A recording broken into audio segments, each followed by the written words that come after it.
Grand 4, somme de vecteurs. Nous allons commencer par la relation de Chasles. La relation de Chasles dit que pour tout point A, B et C du plan, vecteur AB plus vecteur BC égale AC. En fait, ce que dit la relation de Chasles, c'est que si je me déplace de A vers B, puis de B vers C, au final, je suis partie de A et je suis allée en C. Alors, je n'ai jamais dit que la longueur du trajet était la même si je fais de A vers B, puis de B vers C, ou si je vais directement de A à C. D'accord? Si j'enlève le symbole vecteur ici, c'est complètement faux. Ça s'appelle l'inégalité triangulaire, qui dit que si je fais un détour, le chemin est plus long. En gros, c'est ça qu'elle dit. Donc, si je fais longueur AB plus longueur BC, ça me donne une longueur supérieure à la longueur AC. En termes de longueur, c'est faux. Mais en termes de vecteur, donc de déplacement, aller de A en B, puis de B à C, ça revient à aller de A vers C. Vous verrez, je l'ai mis en rouge ici, pour pouvoir utiliser la relation de Chasles, il faut absolument que l'extrémité d'arrivée, on va dire, entre guillemets, du premier vecteur soit le même point que l'origine du deuxième vecteur, point de départ du deuxième vecteur. En application, on va en déduire une méthode pour construire la somme de deux vecteurs. Exemple, placez le point E de telle sorte que vecteur AE égale vecteur AB plus vecteur CD. Donc j'ai placé ici deux points A et B pour avoir le vecteur AB, deux points C et D pour avoir le vecteur CD. Dans cette situation, je l'ai fait sur une figure à carreaux, ce qui va beaucoup nous simplifier la tâche. Mais en première S, on doit pouvoir être capable de le faire sans les carreaux, donc à l'aide juste d'un compas. Alors, première étape, pour construire la somme de deux vecteurs, je vais utiliser la relation de Chasles. Donc je vais tracer un autre représentant de l'un des deux vecteurs, de telle sorte que l'origine de l'un soit l'extrémité de l'autre. J'avais dit, pour utiliser la relation de Chasles, il faut que le point d'arrivée de l'un soit égal au point de départ de l'autre. Et donc, je vais tracer un autre représentant, par exemple du vecteur CD, de telle sorte que l'origine de ce vecteur soit en B. Autrement dit, je vais faire un parallélogramme B, C, D et l'autre point. Voici. D'accord? Donc le vecteur U est égal au vecteur CD. Ensuite, je suis maintenant dans la situation de la relation Chasles. Si je fais vecteur AB plus vecteur U, j'obtiens le vecteur qui part de A et qui arrive à l'arrivée, enfin à l'extrémité du vecteur U. Donc j'obtiens le point E ici présent. Là. Et ensuite, je peux tracer le vecteur AE. Voilà la méthode. Si je récapitule, j'ai le vecteur AB, le vecteur CD. Je trace un représentant du vecteur CD ayant pour origine le point B. Donc voici le vecteur U. Pour cela, je fais un parallélogramme. Donc si je n'avais pas eu de carreau, j'aurais fait ainsi. Et ensuite, je trace le point E et le vecteur AE. Donc, une autre application qui est une situation classique et qui a donné lieu à une propriété qu'on appelle la règle du parallélogramme.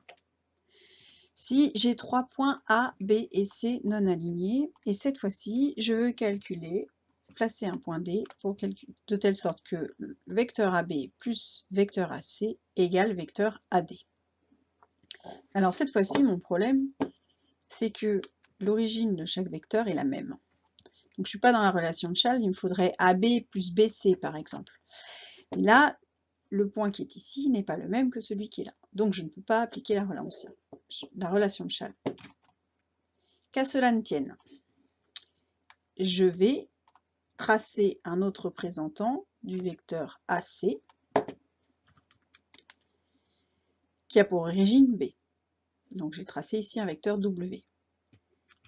Ensuite, je peux utiliser la relation de Schall, vecteur AB plus vecteur W, ça va me donner le vecteur qui a pour origine A et pour arriver ici, D. Donc voilà le point D. Et donc j'ai bien placé D tel que AB plus AC, c'est-à-dire plus BD, égale AD. Alors, une petite remarque. En fait, le vecteur BD est égal au vecteur AC. Donc, le quadrilatère ABDC est un parallélogramme. Réciproquement, si le quadrilatère ABDC est un parallélogramme, alors vecteur AB plus vecteur AC, c'est égal à vecteur AB plus vecteur BD, et donc c'est égal au vecteur AD. Autrement dit, nous arrivons à la propriété suivante que l'on appelle règle du parallélogramme. Pour tout point A, B et C du plan, vecteur AB plus vecteur AC égale vecteur AD si et seulement si ABDC est un parallélogramme. Cette propriété qui n'est pas évidente sera surtout utilisée pour les élèves qui veulent faire une filière scientifique.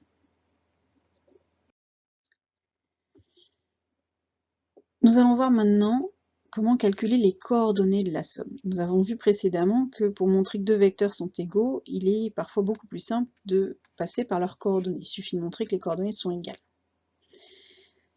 Eh bien, nous avons la propriété suivante, qui est aussi assez simple. Dans un repère, si on a un vecteur U de coordonnées x, y et un vecteur v de coordonnées x', y', alors le vecteur U plus v, la somme des deux vecteurs U et v, a pour coordonnées x plus x', y plus y'. Autrement dit, il suffit d'ajouter les abscisses et les ordonnées pour avoir l'abscisse et l'ordonnée du vecteur somme.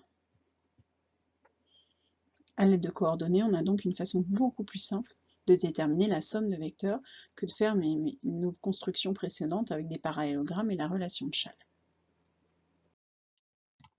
Comme je vous l'ai déjà expliqué précédemment, les physiciens en mécanique utilisent beaucoup les vecteurs pour représenter les forces. Et l'intensité de la force est donnée par la norme du vecteur.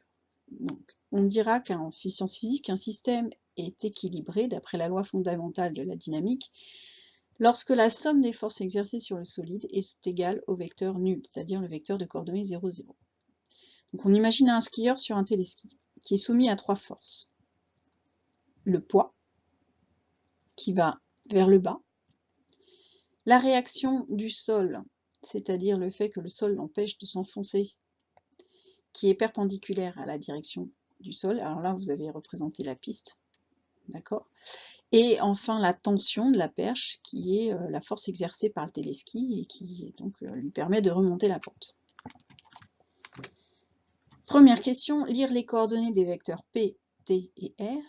Ensuite, calculer les coordonnées du vecteur somme, c'est-à-dire P plus T plus R. Et enfin, que peut-on en déduire pour ce système? Est-il en équilibre ou pas? Alors, commençons par le vecteur T. T, son abscisse est de 2, puisque le vecteur T a un décalage de 2 crans vers la droite et de 4 crans vers le haut. Donc les coordonnées du vecteur T sont 2, 4. Ensuite, le vecteur P. Le vecteur P n'a pas de décalage horizontal. C'est une force, le poids, c'est une force qui est vers le bas. Donc l'abscisse vaut 0 et l'ordonnée vaut 1, 2, 3, 4, 5, 6, 7. Et le vecteur R, on se décale de 2 crans vers la gauche et de 3 crans vers le haut. Donc les coordonnées du vecteur R sont moins 2, 3. Ensuite, on doit calculer la somme, les coordonnées du vecteur somme. Donc pour cela, je vais appliquer la formule précédente, c'est-à-dire que je vais faire abscisse de T plus abscisse de R plus abscisse de P pour obtenir l'abscisse de la somme, et ordonnée de T plus ordonnée de R plus ordonnée de P pour obtenir l'ordonnée de la somme.